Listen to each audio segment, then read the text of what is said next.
hinahabot ko sa inyong harapan.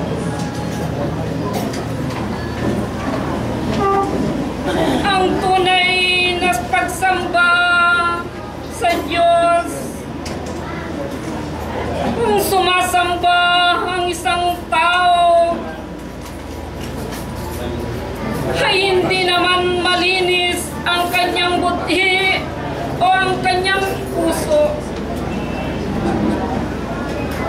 ay walang saysay sa harapan ng Diyos ang ginagawa ng isang tao. Aking mga anak, sa araw ng iyong pagpapasalamat ay higit niyong pinasayaan ang Diyos dahil ay ginagawa ninyo ang kanyang kagustuhan.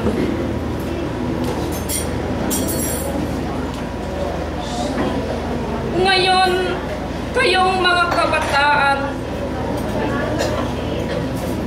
at nung paanong nakikita ninyo ang silaw ng tinamnama sa inyong mga buhay, ito higit nyo sanang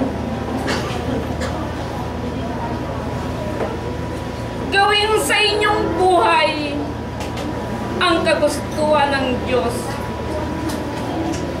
at para tamuin ninyo ang magandang buhay sa inyong tinatahak. Bago ako lumisan sa inyong harapan, inihiram ko ang iyong mga puso at tayo'y tatayo.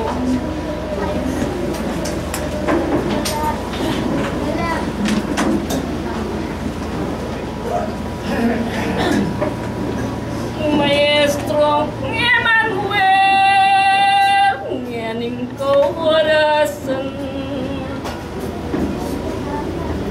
orneni pudingo, anak mo makayat yuking santuaryong pipagbanalan,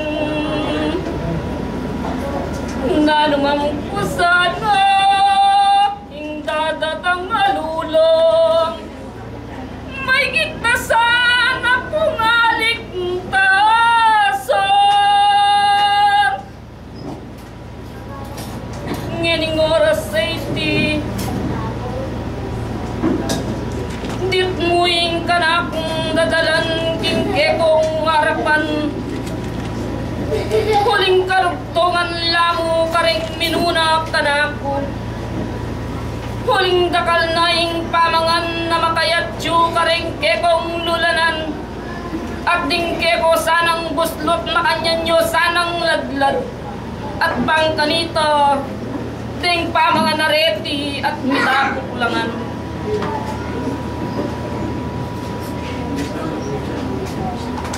Nganing kaorasan na iti miras ning orasan ko, ing malkong bendisyon ipapabalke ke kayungan, ing sinuyo Santa Misionera magipagan Diyos ya ke kayo.